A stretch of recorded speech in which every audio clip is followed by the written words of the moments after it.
Bem, queridos, paz e graça, pastor Daniel falando com vocês.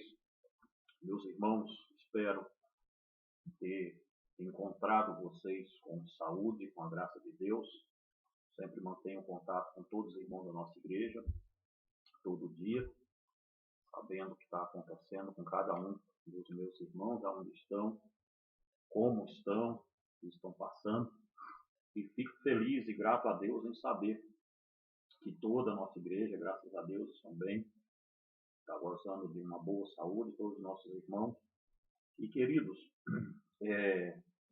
você também que não faz parte da nossa igreja e quer nos conhecer, depois disso, tudo passando, nossa igreja se encontra aqui, Igreja Reformada, a Palavra da Cruz. Eu sou o pastor Daniel Nascimento, e nossa igreja se encontra aqui em Conselheiro Lafayette, na Avenida Leibniz dos Anjos, número 526, no bairro de Santa Matilde.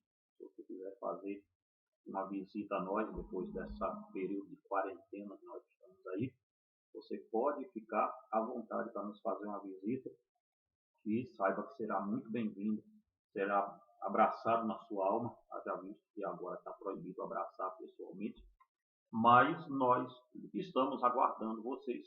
E para os nossos irmãos, quero falar que a saudade é grande de todos os meus irmãos, todos que compõem a nossa igreja, desde o menor até o maior, muita saudade mesmo.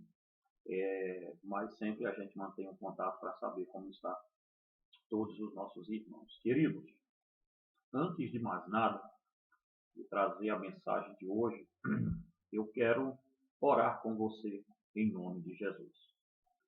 Pai Celestial, nós te louvamos, Senhor. Nós te bendizemos, ó Deus, por tudo que o Senhor tem feito, Pai, no nosso país, Senhor. Sim, Deus, enquanto os muitos, Pai, estão observando o caos, Senhor, eu observo que o Senhor, Pai, está sendo glorificado, Pai.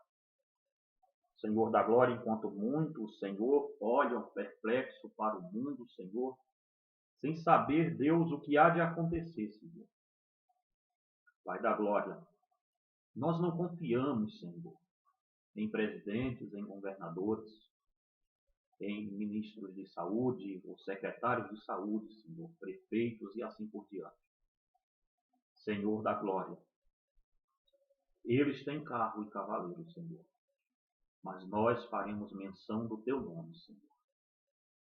Pai da glória, esse vírus, Senhor, que assolou nossa nação, que a imprensa, Senhor, vem dizendo, Pai, a cada dia, alarmando o povo e dizendo, Pai querido, que será mais de 500 mil a 1 milhão de pessoas que vão morrer no nosso país sem ter nenhuma prova para isso, Senhor. Senhor da glória, eles alarmam, Senhor, aqueles que não têm esperança, porque a nossa esperança está em Ti, Pai. Senhor, nós não tememos, Senhor. Nós não tememos nada, nem ninguém, Senhor. Nós não temos medo, Senhor. Olhamos, Pai, a morte nos olhos e desdenhamos dela, Senhor. Porque a morte, Senhor, para teus servos, para teus filhos, nada mais é, Senhor. A morte nada mais é do que uma condução que nos levará até os teus braços, Senhor. Pai da glória, conforte, Senhor, cada coração, Pai, nessa noite, nesse dia, daqueles que estão me ouvindo, Senhor. Pai, vai de encontro, Senhor, também aquelas vidas, Senhor, que estão sofrendo, não com coronavírus, mas com outras enfermidades, com outras doenças, que parece que estão esquecidos, Senhor. Meu Deus da glória, o Senhor sabe, Pai, o telefonema que eu recebi agora à tarde, Senhor. E eu te peço, Deus, vai até Ipatinga e toca, Senhor, naquela família. Vai até lá, Senhor, e toca, Pai, na família do teu filho. Tu sabes de quem eu falo, Senhor. Pai da glória, sede, Senhor, com teu servo. Ajude a tua igreja a prosseguir na terra. Seja conosco, em nome de Jesus. Amém, Senhor. Amém, Jesus. Meus irmãos, graças a Deus, eu quero fazer menção, juntamente com você, que nós estamos falando sobre estudo nosso sobre o juízo final.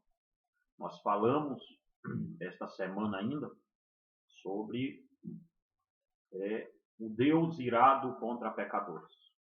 Não se engane, Deus está irado com o pecador.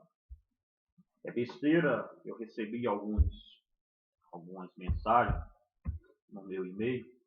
Se você quiser escrever para nós, irmãos, só a base de e-mail e WhatsApp. O WhatsApp você me pede ele sigilosamente pelo e-mail, deixa eu ver, prdanielnascimentooficial@gmail.com prdanielnascimentooficial@gmail.com ou pelo também famíliafundada-na-rocha@gmail.com. Você pode conversar comigo nesses dois e-mails aí, tá? As pessoas disseram para mim, pastor, João 3,16, Jesus disse, Deus amou o mundo de tal maneira, o Senhor disse que Deus não é amor. Eu não disse isso, irmão. Eu disse que Deus está irado com o mundo e que Deus não ama pecadores. Deus também os odeia, e repito isso. Não fui eu que disse, foi a Bíblia quem disse. Só é você voltar num vídeo atrás que você vai ver. Mas as pessoas dizem para mim, João 3,16, prova, veja bem, 3,16, João, porque Deus amou o mundo de tal maneira que deu seu Filho unigênito para que todo aquele que nele crê não pereça, mas tenha a vida eterna. Também é bem verdade que no próprio livro de João, no Evangelho de João, capítulo 3, versículo 16, aliás, João 3, versículo 36, diz assim, todo aquele que crê no Filho tem a vida eterna, mas todo aquele que rejeita o Filho não verá a vida eterna, pois sobre ele permanece a ira de Deus. Deus ama, querido, a sua igreja, o seu povo. Não se engane com isso. Só existem duas famílias no mundo. Uma é a família de Deus e a outra é do diabo. Veja o que Jesus disse em João ainda. Aqueles judeus metidos a ortodoxo que indagaram Jesus. Ele disse, vós tem por pai o diabo. Só existem duas famílias no mundo. Ou você está em uma, ou você está em outra. Não tem esse negócio de você ser bastardo no reino do céu. Não existe isso. Esqueça. Isso não vai existir. Mentiram para você. Essa é a grande realidade. Mentiram para você. Entretanto, quem são os participantes do juízo final? Nós vamos falar um pouco sobre isso. Participantes do juízo final, o grande trono branco. E também sobre o inferno, a doutrina do inferno. Vamos ver. Mateus capítulo 25. Abra sua Bíblia comigo. Mateus capítulo 25, vamos lá. Eu estou abrindo a minha aqui junto com você. Mateus capítulo 25, versículo 31 ao versículo 33. Diz assim.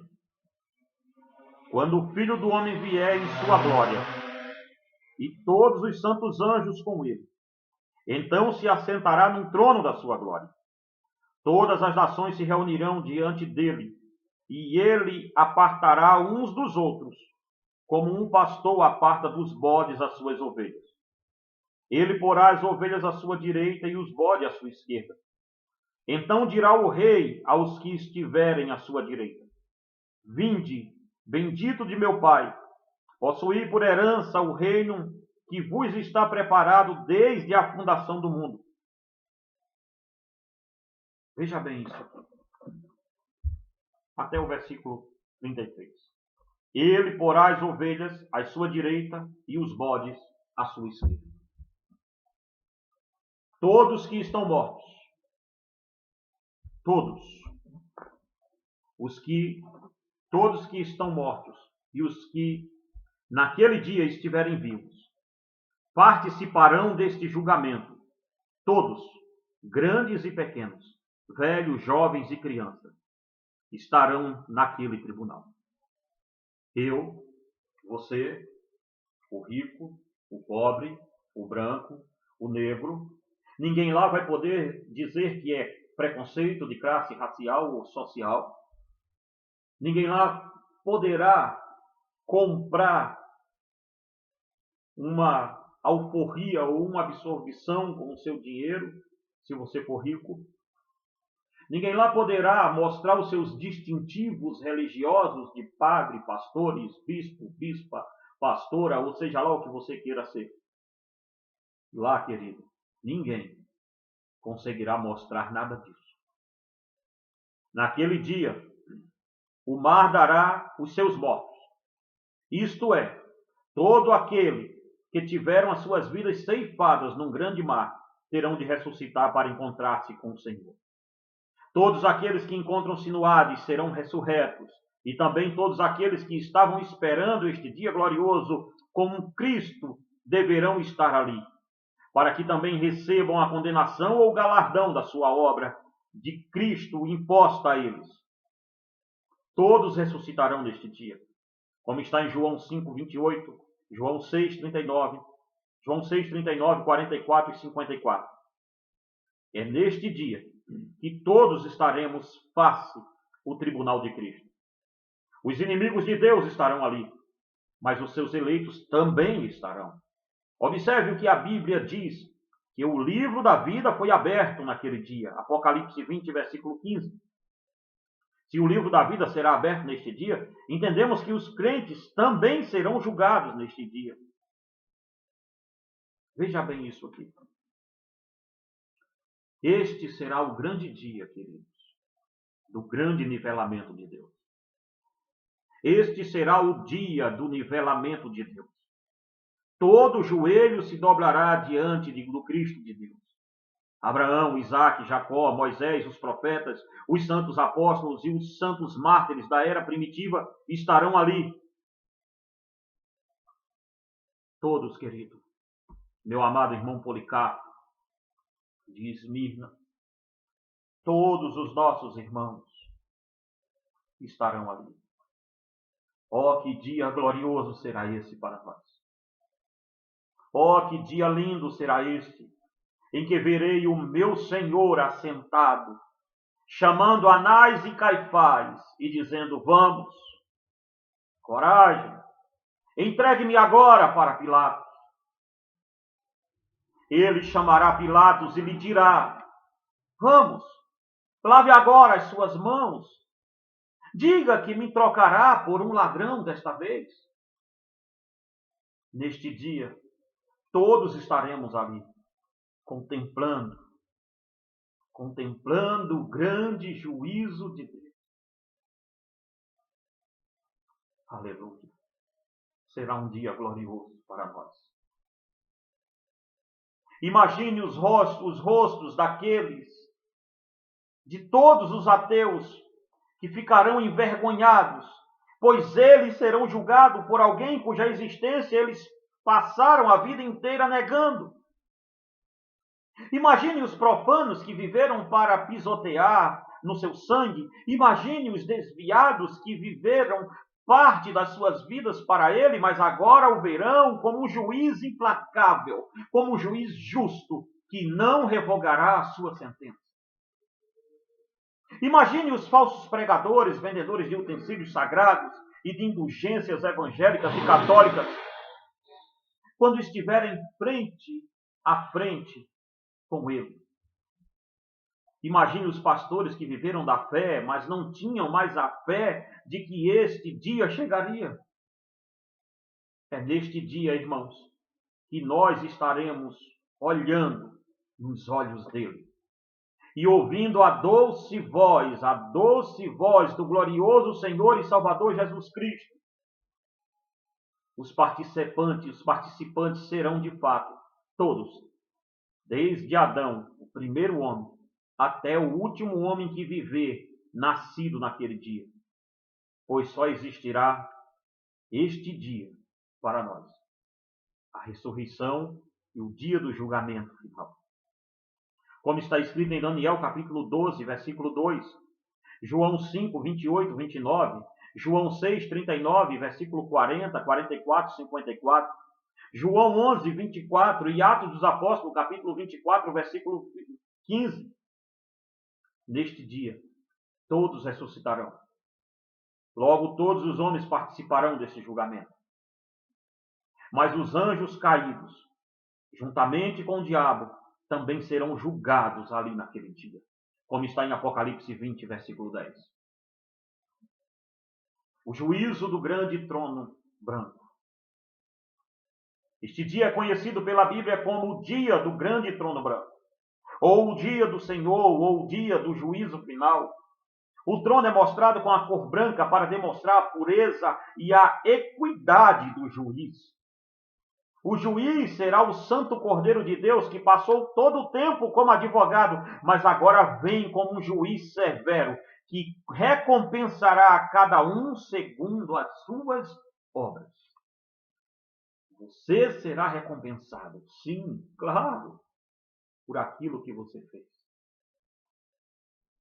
O juiz tem autoridade de julgar cada pessoa, pois elas ofenderam diretamente a ele. Um dia ele mesmo foi julgado e condenado sem causa alguma. Agora é a vez dele. É a vez de ele se levantar contra o pecado e condenar os pecadores. Aqueles que tripudiaram e blasfemaram contra o seu sangue, este tipo de gente verá o Todo-Poderoso vindo nas nuvens com poder e glória, como está em Mateus capítulo 24, versículo 30 e capítulo 25, versículo 31. Até mesmo os cegos recuperarão a visão para contemplar o juiz diante do trono. Todos verão, você, eu, quem já morreu, ressuscitará para ver esse grande dia. Ele vem, e agora não mais como um cordeiro. Agora ele vem na soberania real de um leão. O Rei dos Reis, Senhor dos Senhores. O quinto cavaleiro do Apocalipse, como está escrito, a gente fala de 4, mas Apocalipse tem 5 cavaleiros. O quinto cavaleiro do Apocalipse, como está em Apocalipse capítulo 19, versículo 11 ao 15. Neste texto fica claro a realeza e a identidade do juiz. Pois ele julgará as nações com a espada que sai da sua boca. E o texto deixa claro que ele é um juiz fiel e verdadeiro. Aleluia. Não se engane, querido. Não fique pasmo. O juiz do tribunal é o Cristo de Deus, pois a ele foi concedido o poder de julgar todos. Ele estará sentado com todo o poder e autoridade, pois o domínio foi dado a ele, como está em Mateus 28, 18. Ele tem todo o direito de sentar-se num trono para julgar as nações, pois foi ele quem morreu pelos seus eleitos. E é aqui que eu quero que você me entenda. Neste tempo em que estamos vivendo, em que as pessoas se esquecem que mesmo morrendo de qualquer tipo de doença, isso não deixará a pessoa mais santa ou mesmo menos santa, querido. Tem gente achando mesmo que porque o Papa deu lá uma absolvição universal, ele está pronto para morrer. Quando chegar naquele dia, todos os papas estarão lá diante dele, ajoelhados, parados, estáticos, porque viveram afundados na sua idolatria todo o tempo. Levaram milhões de pessoas à idolatria e estão levando milhões juntamente com elas para o inferno. Naquele dia estarão lá todos. E não teremos direito nenhum de absolvição nesse dia.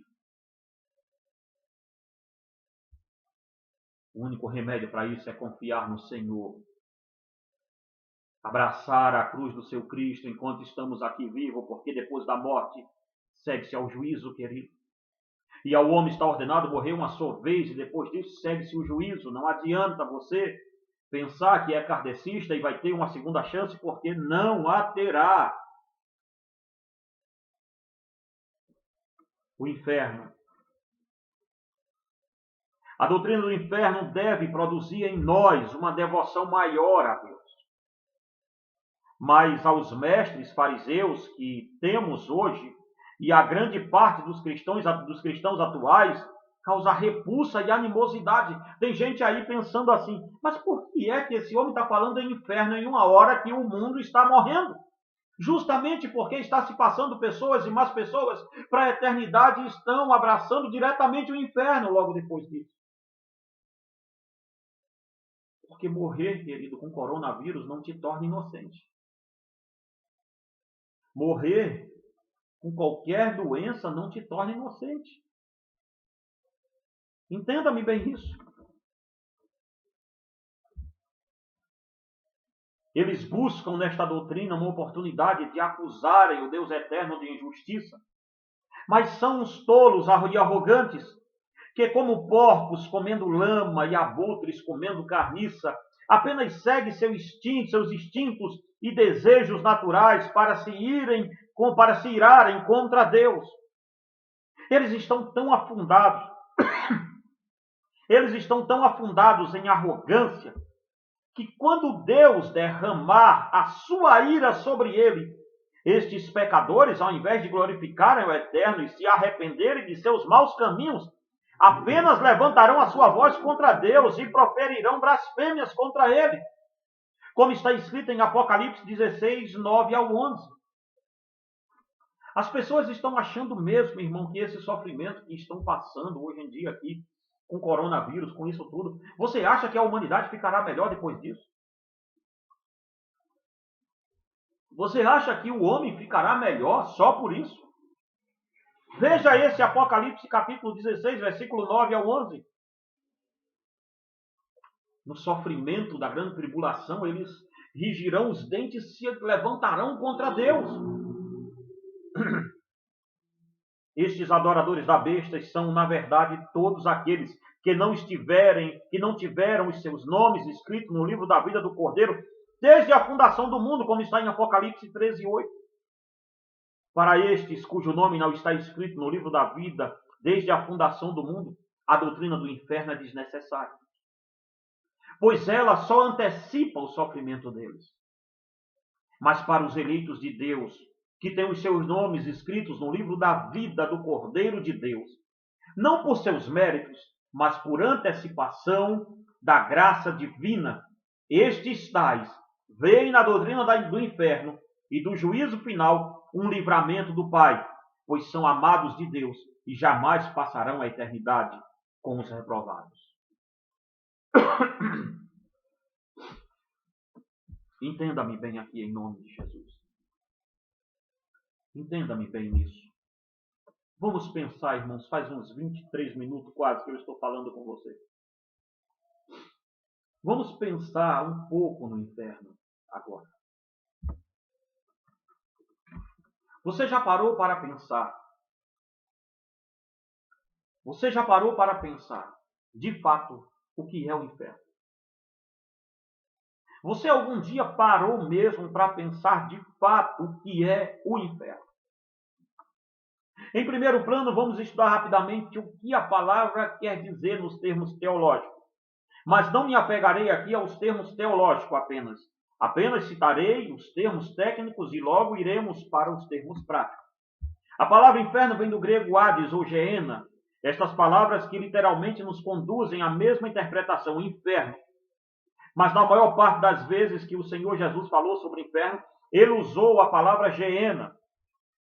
Esta palavra tem uma história interessante. Ela faz referência ao Vale de Rinom. Este era um lugar fora dos portões de Jerusalém, onde os moradores desta cidade tinham queimado seus filhos em sacrifício aos deuses Amonita Moloque, como está em 2 Crônica, capítulo 28, versículo 3, 2 Crônica 33, 6, 2 de Reis 23, 10. Este era um lugar de práticas abomináveis aos olhos do Senhor Deus. No início do primeiro século, este lugar tornou-se um depósito de lixo, onde o despejo era queimado dia e noite, ou seja, o fogo naquele lugar nunca se apagava. Era um lugar horrendo, mal cheiroso, os vermes, os abutres. Este lugar era repugnante. E foi justamente este lugar que o nosso Senhor Jesus Cristo escolheu para comparar com o inferno. Estes são os termos teológico e histórico da palavra inferno. E agora voltemos a pensar um pouco. Voltemos a pensar um pouco no inferno. Vejamos agora. Voltemos agora a imaginar como é o inferno. Você já teve contato com ácido sulfúrico? Ou já sofreu uma queimadura, mesmo que seja no fogão? Já observou como isto dói? Imagine essa dor pelo menos 1000 vezes maior e durante toda a eternidade. Isto é o mais próximo do que eu posso chegar do sofrimento físico no inferno.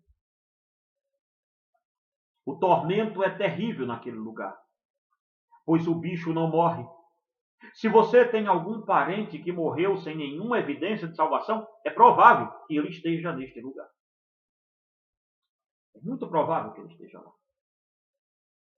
Pastor, arrependimento da última hora, tal, esse negócio todo depois, irmãos. Fora das quarentenas, eu venho aqui gravar um videozinho sobre se dá para ter base bíblica ou não para ser esse negócio de arrependimento em última hora. Depois nós falaremos disso. Hoje não. O inferno é um lugar de dor angustiante. O inferno é um lugar de dor angustiante. Haverá fogo 24 horas por dia. Lá não haverá dia, será uma eterna noite de trevas. Isto mostra que o lugar será totalmente atormentador, pois o fogo e o enxofre, estes eram os maiores meios de tortura dos tempos antigos.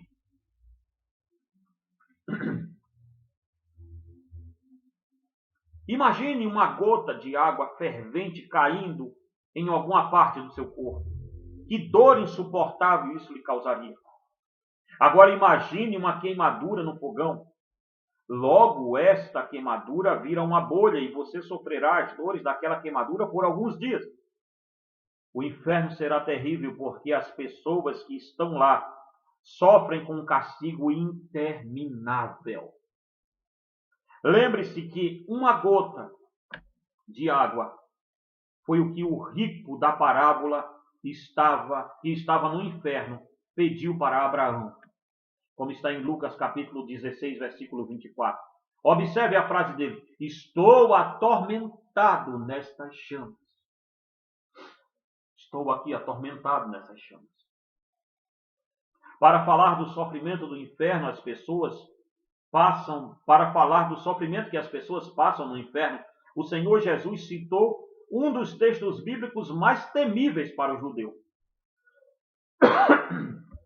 que está em Marcos capítulo 9, versículo 46. Quando o mestre falou esse texto, ele trouxe a passagem de Isaías 66, versículo 24 à tona. Pois este fala que o bicho não morre e o fogo não se apaga. A referência é feita neste texto para cadáveres deixados insepultos ou indigentes, cadáveres que não iriam ser sepultados depois de uma batalha. Os corpos eram queimados ou deixados, mas quando eram queimados, o fogo se extinguia. Contudo, o fogo do qual o mestre está falando não se apagará. Será uma tortura eterna. Imagine bem, querido, você que me ouve, você que está vivendo a sua vida frívola, totalmente afundada longe de Deus, totalmente desgarrada da presença do Senhor Jesus. Você, meu querido, desviado, que agora vive, e lá no fundo você sabe, que agora tem vivido uma vida frívola, totalmente aquém, totalmente desnorteada dos caminhos de Deus, dos caminhos do Senhor. Você, meu querido, que vive, bebe iniquidade como se bebe água. Imagine esse dia para você. Como será terrível esse dia. O inferno é um lugar de separação dos seus entes queridos. Você ama seu pai e a sua mãe, seus filhos. Agora imagine se você ainda não serve a Jesus, mas ele o serve. Depois de morrer, você passará a eternidade inteira separado dos seus entes queridos. O rico sabia que os seus entes queridos, o rico Sabia que os seus entes queridos queria que seus entes queridos se convertessem. Eles não queria que os seus entes queridos fossem para aquelas chamas. Lucas capítulo 16, versículo 27 ao 28. Uma coisa, querido, eu quero tocar com você aqui que é bem delicado. Nós temos uma ideia que nos foi passada subliminarmente, primeiro pela mitologia grega, depois nos foi passado por muitas pessoas que foi pregando isso e foi achando que foi verdade.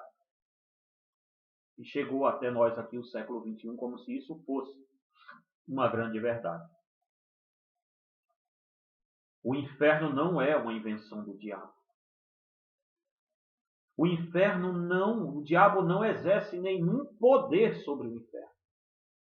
Sabe esses testemunhos que a gente vê aqui na internet de pessoas que foram no inferno, que o diabo falou com eles, que tinha achado... Não, esquece isso.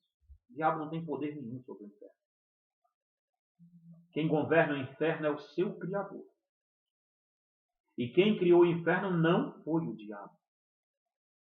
Lucas capítulo 12, versículo 4 e 5. O inferno não é uma invenção do diabo, pois quem colocará o diabo no inferno é Deus. O inferno é uma prisão para o diabo. Pense bem nisso. O inferno é o lugar de castigo que o Satanás será colocado lá. Este tem sido o grande equívoco das pessoas do presente século. Elas vivem presas à ideia antibíblica de que o inferno é uma obra de Satanás.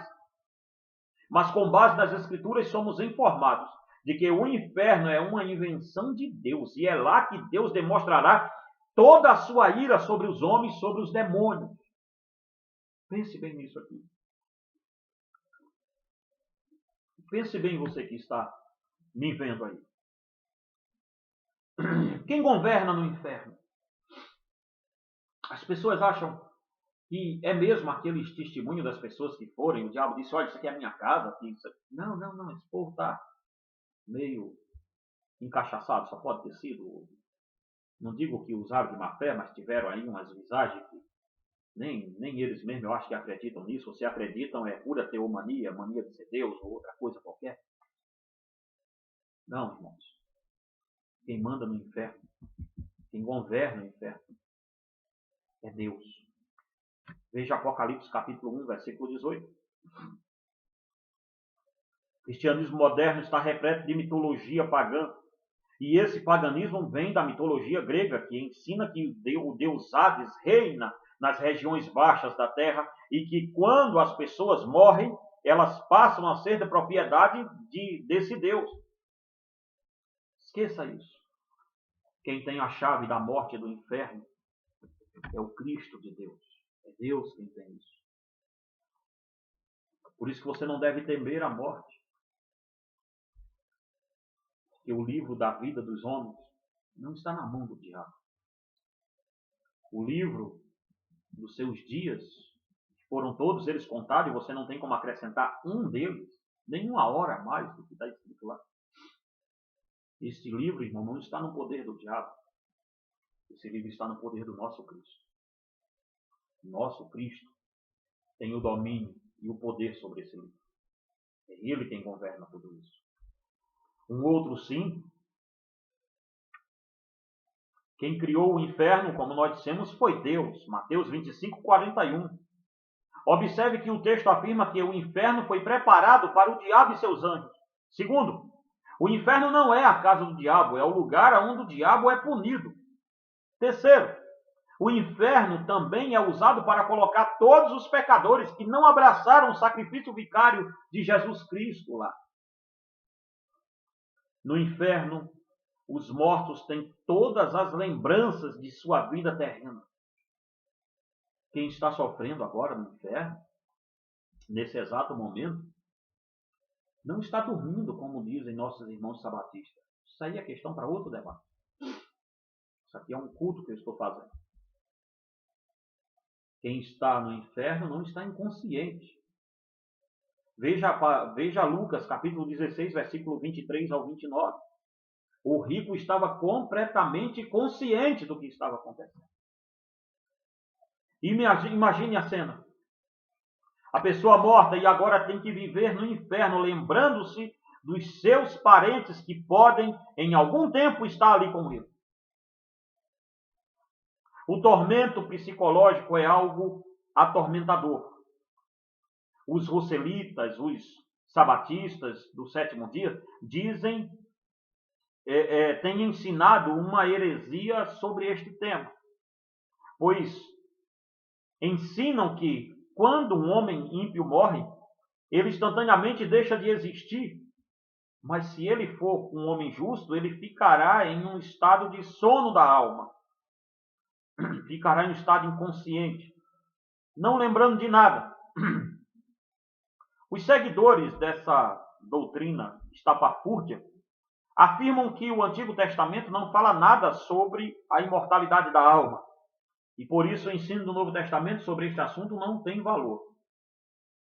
Mas será mesmo que estes ensinamentos não estão registrados no Antigo Testamento? Vejamos o que ensina o Antigo Testamento sobre isso. Ezequiel capítulo 32, versículo 18 ao 31. Dizem que os mortos estão gritando no além. Este texto fala que os mortos estavam dialogando uns com os outros. Os mortos no inferno estão em total consciência, como está em Isaías capítulo 14, versículo 9 ao 11. O patriarca Jó afirmou que os olhos dele veriam o Senhor depois de morto, como está em Jó 19, 25 ao 27. As pessoas, depois que morrem, querido, estão em total consciência. Pois é justamente isto que é confirmado pelo Novo Testamento. O Senhor Jesus afirma que no inferno haverá pranto e ranger de dente.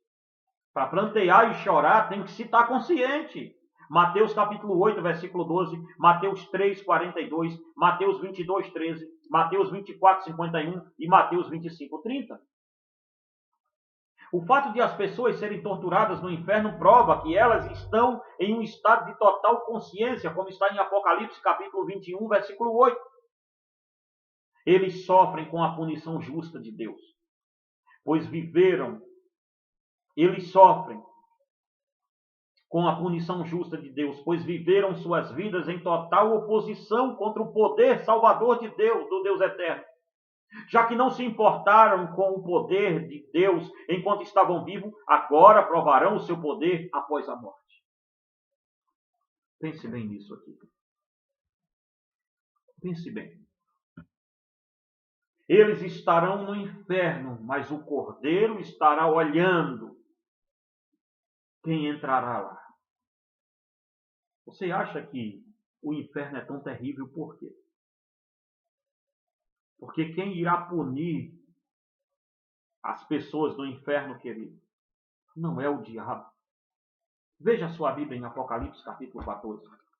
Leia comigo. Veja por que o inferno é tão terrível. Vamos ver. Apocalipse capítulo 14. Versículo de número 10. Diz assim: também o tal beberá do vinho da ira de Deus, preparado sem mistura no cálice da sua ira, e será atormentado com fogo e enxofre diante dos santos anjos e diante do Cordeiro. É Cristo quem punirá as pessoas no inferno. A humanidade tem pisoteado o sangue do Cordeiro de Deus. Agora será confrontada no inferno diante do Cordeiro e dos seus anjos, pois são eles quem punem os que estão no inferno. Imagine você olhando para o Cordeiro de Deus e tudo que você conseguirá ver é o rugir de um leão feroz, pois é isto que ele é para os que estão no inferno.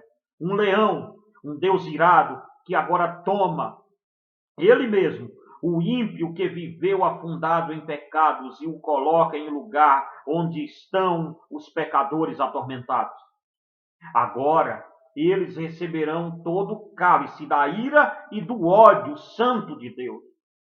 Eles receberão a justiça de Deus, pois o justo juiz derramará toda a sua sentença sobre o maligno e sobre os que o seguem. Deus se vingará de você, pecador impenitente. O Deus que você sempre desprezou. Agora você o verá, mas não sentirá nenhuma alegria quando o vir. Isto tudo acontecerá, porque ele é justo. Isto tudo acontecerá, porque o nosso Deus é justo. Não se engane, nosso Deus é justo. Ele, um dia, você crendo ou não crendo, ele se encontrará com você. Ele estará com você. Você está com medo de coronavírus agora? Com medo de morrer? Você não deveria ter medo desses dias. Você deveria temer e muito o dia em que você passar da eternidade. Um dia em que você passar para o outro lado da vida. Porque é lá que você estará, diante do Rei do Universo. É ali que você estará. Você estará diante dele. Diante do justo juiz do universo. Quem entrará no inferno? Em primeiro plano, vamos tomar como base os textos de 1 Coríntios capítulo 6, versículo 9 ao 10. Leia aí na sua Bíblia. Quem entrará no inferno? Os injustos. Estes são os que não só cometem injustiça, mas também aqueles que se opõem à justiça. Os impuros são aqueles que seguem praticando todo o ato abominável diante de Deus. Tudo que é profano, ou seja, Deus é santo. Logo, todos aqueles que vivem em um estado de impureza vivem contra a pureza, pois fizeram da impureza o seu mestre, os idólatras. Porque Deus abomina tanto aqueles que se curvam ao ídolo? Quando Deus criou o homem, o fez à sua imagem e semelhança. Isto reflete a adoração. Porque o homem era a imagem de Deus e semelhança? Porque este homem viveria para adorá-lo. Logo, o homem é a imagem daquilo que ele adora. Esta ideia é exposta bem firme no Salmo 115, verso 8. Quando o homem adora um ídolo ou um demônio, ele está se tornando como ele. Logo, quando você se curva diante de um ídolo, é como se você dissesse ao Deus eterno que agora você é a imagem de outro Deus e não a Deus. Quem entrará no inferno ainda, pastor? Os adúlteros? Isto é, todo aquele que é casado e vive se deleitando com outras mulheres ou outros homens. Outros homens, digo, as mulheres casadas. As pessoas tendem a pensar que o adultério é apenas quando a pessoa se deita com outra. Mas o Senhor Jesus disse que se eu olhar para uma mulher com desejo impuro, cometi adultério com ela, como está em Mateus capítulo 5, versículo 27 e 28. Os efeminados. Estes são aqueles que que trocaram a sua índole de homem por mulheres, colocaram-se transvestidos de mulheres, pois sobre estes falaremos logo em seguida. Os sodomitas, os ladrões, os avarentos, aqueles que amam o dinheiro,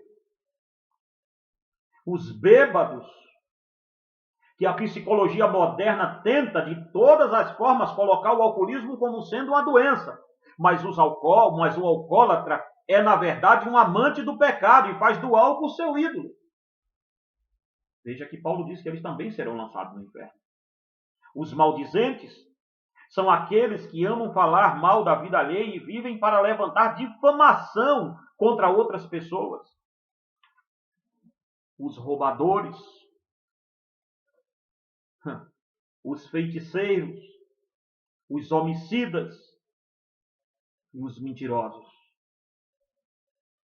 Todos esses, e mais um outro tanto que não está nesse texto, serão lançados no inferno.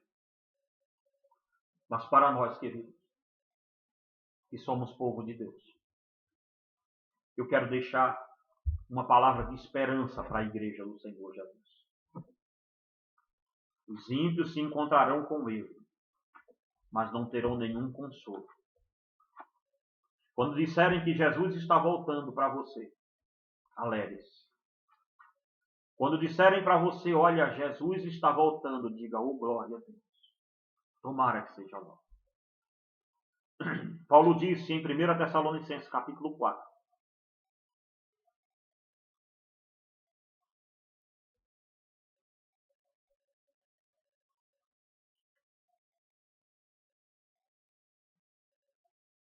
Versículo 16, 17 e 18. Veja o que Paulo diz sobre a volta do Senhor. Pois o mesmo Senhor descerá do céu com grande brado, a voz do arcanjo, ao som da trombeta de Deus. E os que morreram em Cristo ressurgirão primeiro.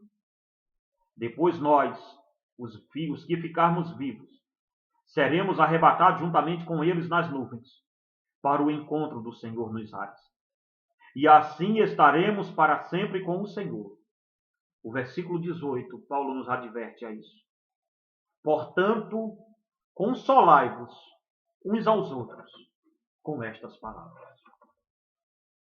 Se o nosso Cristo está voltando, querido, glória, pois, a Ele. Nossa maior alegria. Eu vivo para esse dia e espero que você também viva para ele. Nós vivemos para este dia. O dia em que vamos encontrar com o nosso Senhor nos ares. O dia em que vamos nos deleitarmos com a volta do nosso Cristo. Ele está voltando. Você acredite ou não no que foi dito aqui, mas Ele está voltando. Eu quero orar com você nessa noite. Pai de amor, nós te louvamos e te glorificamos, Senhor. Senhor Deus e Pai, eu te peço, Senhor da glória, sobre o estado, Senhor, de Minas Gerais, Senhor. Deus, sobre a cidade de Conselheiro Lafayette, Senhor. Pai da amado, sobre o bairro de Santa Matilde.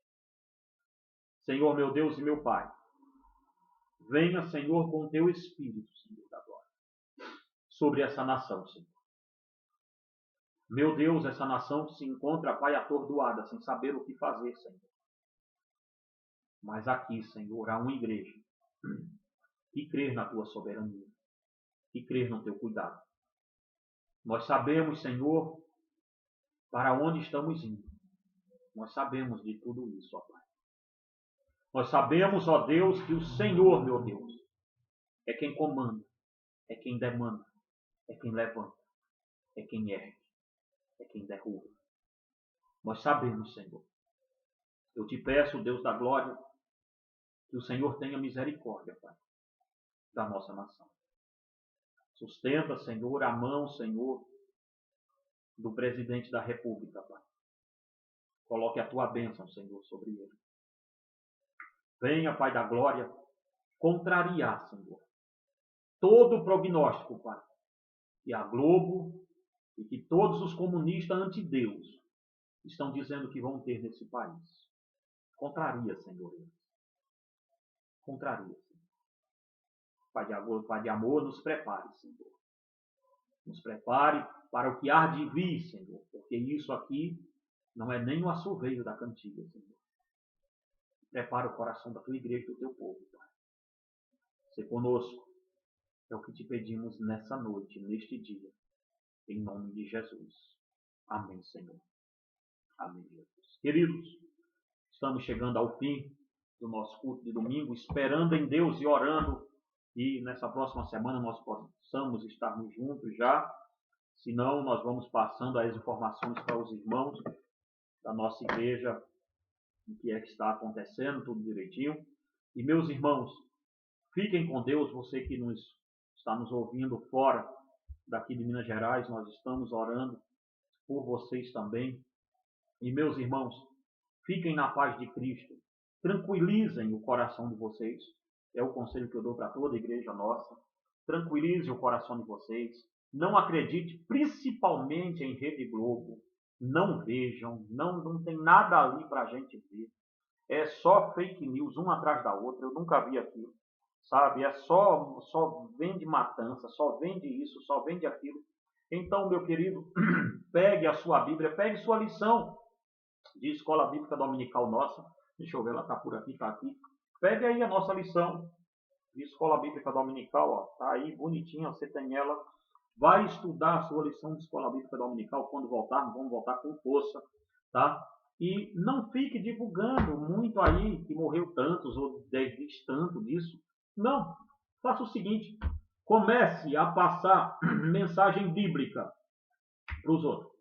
Parem de passar negócio de corona um atrás do outro, irmãos. Vai vir aí ainda a gripe normal, o dengue vai dar na canela da gente por aí ainda. Vai ter muita coisa que vai acontecer, não perca seu tempo não, com isso não. Faça o seguinte, você que está até o final aqui desse vídeo comigo aí, faça o seguinte, comece a propagar coisa de evangelização e assim por diante. Não caia nesse conto do vigário, só estou falando isso hoje aqui no final. Não caia nesse conto do vigário de ficar aí propagando demais. Nós fomos a primeira igreja em Lafayette a fechar, porque temos irmãos idosos, acreditamos que o vírus está aí. Se eu não acreditasse que ele não tivesse, eu estava com a igreja aberta, vocês sabem disso. Mas não, fomos a primeira igreja sem nenhuma causa judicial, nada disso, nem existia. Fomos a primeira a fechar. Fomos a primeira igreja do Lafayette a colocar álcool em gel na porta. Nós já tínhamos álcool em gel no banheiro desde quando abriu a igreja. Nós temos esse costume de asepsia muito forte. Fomos a primeira igreja a fazer tudo isso e fomos a primeira também a baixar as portas. Mas, irmãos, não justifica essa loucura toda que a Rede Globo, Bandeirante, esse pessoal está fazendo em cima dessa pandemia. Isso não é justificável mesmo, tá? Vamos orar a Deus, que Deus venha curar nossa nação e que Deus venha fazer a vontade dele, porque foi Deus quem trouxe esse vírus até aqui. Tenha certeza disso. Deus está abalando as nações. Deus está abalando as nações. Usando um país totalmente anticristão e comunista como a China. Eu venho falar disso depois. Estou preparando um estudo aí para você ver como é que a China fez por baixo do pano a economia do mundo implodir. E a dela está no topo. Então tem muita coisa aí, política nesse meio aí, que ainda não é tão apocalíptica, tá? Então, tranquiliza teu coração. Baixa a sua bola, tranquiliza ela, põe a bola no chão, para de jogar com a bola quicando, que ninguém joga assim. Pega a bola, põe no chão, mata no peito, domina, levanta a cabeça e vê para quem você toca, meu querido. Porque do jeito que tá, você vai ficar maluco dentro de casa, só ouvindo notícia ruim. Você vê que eles fecharam a gente dentro de casa, estão bombardeando notícia ruim na gente, para apavorar. Depois a gente não sabe nem o que vai fazer quando sair. Então, tome muito cuidado. Você que é idoso, lave as mãos, álcool em gel, aqui tem o meu, tá ali também tem. Então, lavando as mãos sempre, passando álcool gel, se cuidando, se tratando, mas sem pânico, irmãos. Sem pânico, ainda não é hora disso, tá? Que Deus em Cristo te abençoe e te guarde, meu querido. Fica com Deus. Você precisando falar conosco, os membros da igreja têm meu telefone. Precisou, só é me ligar. Eu saio daqui e bato aí onde você está, tá ok? Vocês sabem bem disso. Os que não são membros, deixa-me ver, o e-mail é esse aqui. Deixa-me ver aqui. Esse e-mail eu não uso tanto, então nós vamos ter um probleminha para ver aqui. Então agora sim. prdanielnascimentooficial@gmail.com ou famíliafundada-na-rocha@gmail.com. Meus queridos, que Deus em Cristo abençoe você e te guarde. Esse é o voto que eu faço em nome de Jesus.